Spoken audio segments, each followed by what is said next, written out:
warahmatullahi wabarakatuh. Saya Widya Puspitasari Amelia dari Farmasi 2C.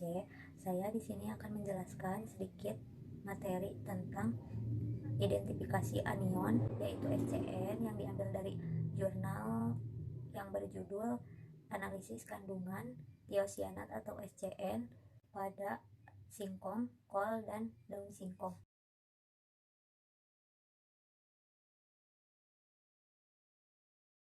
Lanjut ke prosedur kerja.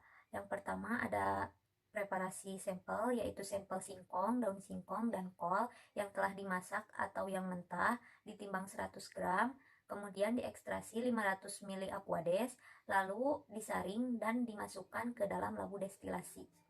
Yang kedua ada persiapan tabung penyerap gas, yaitu isi tabung penyerap gas dengan 10 ml NaOH 0,1 N yang telah diencerkan sampai 225 ml dengan aquades. Sampel 5, yaitu lakukan untuk sampel perlakuan yang sama dengan larutan standar dengan rumus miligram SCN sama dengan A kali 1000 per B, di mana A sama dengan miligram SCN dari kurva kalibrasi dan B sama dengan mililiter sampel yang digunakan. Adapun penelitiannya, yaitu hasil analisis kadar tiosianat atau SCN dengan metode spektrofotometri dapat dilihat pada tabel. Pada tabel, jenis pangan yang pertama ada singkong, yaitu kadar tiosianat mentahnya 0,015 dan pada kadar tiosianat rebusnya 0,08.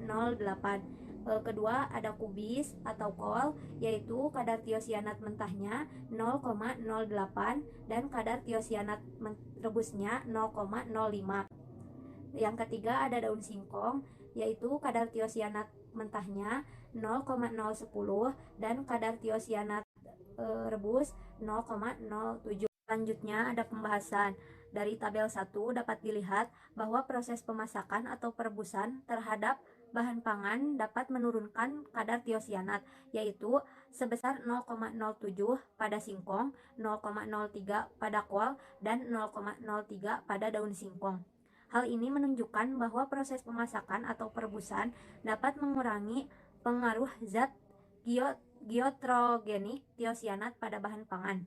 Untuk mengurangi pengaruh tiosianat terhadap pemanfaatan iodium dalam tubuh dapat dilakukan dengan mengurangi frekuensi konsumsi bahan pangan yang tinggi kadar tiosianatnya, termasuk singkong, daun singkong, dan kol. Karena ternyata proses perebusan tidak dapat menghilangkan tiosianat. Dengan kata lain, perebusan hanya dapat mengurangi kadar tiosianat. Mengurangi konsumsi bahan pangan yang mengandung tiosianat, baik mentah maupun masak, diharapkan dapat mengurangi efek giotrogenik dan tiosianat dalam tubuh, khususnya dalam menghambat pembentukan hormon tiroid. Bila hormon tiroid terhambat, dapat menyebabkan pembesaran kelenjar tiroid di bagian leher yang biasa disebut gondok. Selain itu juga, terhambatnya pembentukan hormon tiroid dapat berpengaruh pada terhambatnya pertumbuhan fisik, penurunan fungsi saraf pusat, dan akhirnya dapat menyebabkan penurunan IQ point, retardasi mental, bahkan pada tahap lanjut dapat menyebabkan seseorang tuli dan bisu. Terakhir ada kesimpulan. Kadar tiosianat atau SCN dalam singkong mentah 0,015 dan setelah direbus berkurang menjadi 0,08.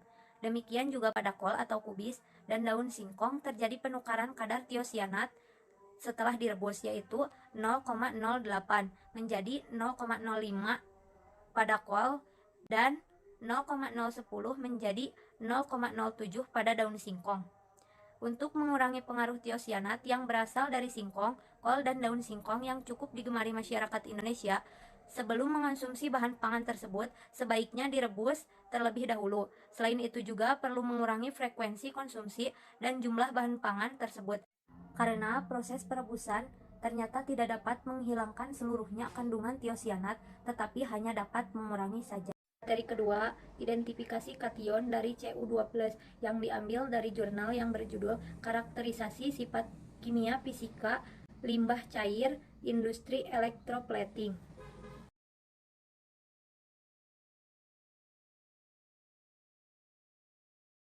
Langsung saja ke prosedur kerja. Yang pertama, pengukuran pH dilakukan dengan pH meter, lalu identifikasi kation dilakukan dengan menambahkan reaksi tertentu ke dalam limbah cair, kemudian diamati yang terjadi reaksi kimia yang dinyatakan oleh terbentuknya gas, terbentuknya endapan atau perubahan warna. Kation yang diidentifikasi adalah kation golongan 2. Selanjutnya, setelah diketahui adanya kation tertentu dalam limbah cair, maka dilakukan analisis kualitatif kation yaitu Cu2+.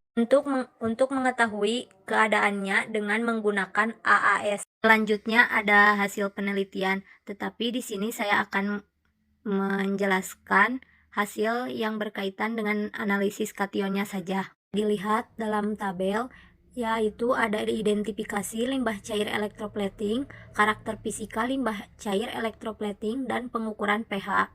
Di sini ada hasil identifikasi kation. Pada tabel saya akan menyebutkan yang Cu2+-nya saja. Pada Cu2+, pada sampel 1 negatif, pada sampel 2 positif, sampel 3 positif, sampel 4 positif, dan sampel 5 positif. Lalu pada tabel ada hasil analisis kuantitatif kation. Saya akan menyebutkan yang Cu-nya saja. Pada sampel 1 yaitu 0,754, sampel 2 1,224, sampel 3 1,472, sampel 4 1,264, sampel 5 1,278. Selanjutnya ada pembahasan. Langsung saja saya akan membahas ke analisis kuantitatif kation. Berdasarkan tabel 7 menunjukkan bahwa kadar masing-masing logam untuk tiap-tiap sampel hampir sama kecuali kadar Zn, Fe, dan ion Cr6+. Secara umum limbah cair elektroplating mengandung Cu, Ni, Zn, Cr, Fe, dan logam lain yang berbahaya. Pada sampel 1, kadar logam-logamnya paling rendah di antara sampel yang lain kecuali kadar Cr total. Hal ini karena sampel 1 berasal dari bekas air cucian benda-benda sebelum proses elektroplating sehingga dimungkinkan logam-logam yang terlarut dalam limbah relatif rendah. Kadar Cr total pada sampel 1 relatif lebih tinggi daripada sampel 2. Kemungkinannya karena pada air pencuci kadang-kadang ditambah metal cleaner yang dapat sedikit melarutkan logam-logam tertentu. Pada sampel 2, kadar masing-masing logam hampir sama dengan sampel 1. Kadar tertinggi adalah Cu dan ion Cr6+ juga relatif tinggi.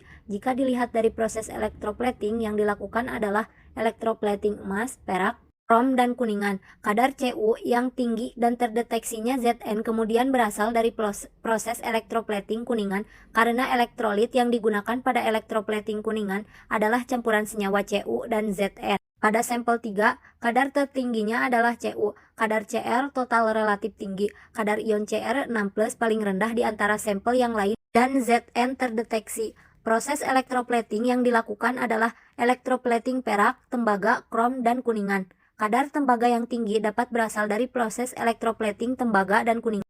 Sampel 3 mempunyai pH 6,2 sehingga ion Cr dimungkinkan ada yang berada dalam bentuk Cr3+. Pada sampel 4 tertinggi di antara sampel yang lain dan kadar Cr total serta ion Cr6+ relatif tinggi. Proses elektroplating yang dilakukan adalah proses elektroplating emas, perak, krom, tembaga, dan kuningan. Kadar Zn maupun Fe yang tinggi berasal dari proses elektroplating kuningan. Pada elektroplating kuningan biasanya digunakan benda kerja yang terbuat dari seng atau besi baja. Sumber Cr berasal dari elektroplating krom dan keberadaan ion Cr6+ dipengaruhi oleh pH sampel 4, yaitu 10,6. Pada kondisi basa, sebagian Cr berada pada kondisi Cr6+. Pada sampel 5, kadar kation-kationnya hampir sama dengan kadar kation-kation pada sampel 4. Sampel 4 dan sampel 5 berasal dari pengrajin yang sama. Sampel 5 merupakan limbah cair yang telah diolah sehingga kadar kationnya relatif lebih rendah daripada kadar kation pada sampel 4 yang merupakan limbah cair yang belum diolah. Selanjutnya ada kesimpulan. Bisa kita simpulkan bahwa karakter fisika limbah cair elektroplating secara umum berwarna hijau jernih dan berbau khas asam. Karakter sifat kimianya adalah pH, kandungan logam, kandungan kation. Kation yang teridentifikasi secara umum Ag+, Hg2, 2+, Pb2+, Cr2+, CO2+, Al3+, Cr6+, Fe2+, Ni2+, dan Zn2+. Pada sampel 1 tidak teridentifikasi adanya CO2+, pada sampel 1 dan 3 tidak teridentifikasi adanya Hg2+, Fe2+, dan Zn2+, serta pada sampel 2 dan 3 tidak teridentifikasi adanya Pb2+. Pada sampel 2, kadar masing-masing logam hampir sama dengan sampel 1. Kadar tertingginya yaitu Cu2+. Kadar Cu2+ pada sampel 1 sampai 4 berturut-turut adalah 0,754, 1,224, 1,472, 1,264, dan 1,278.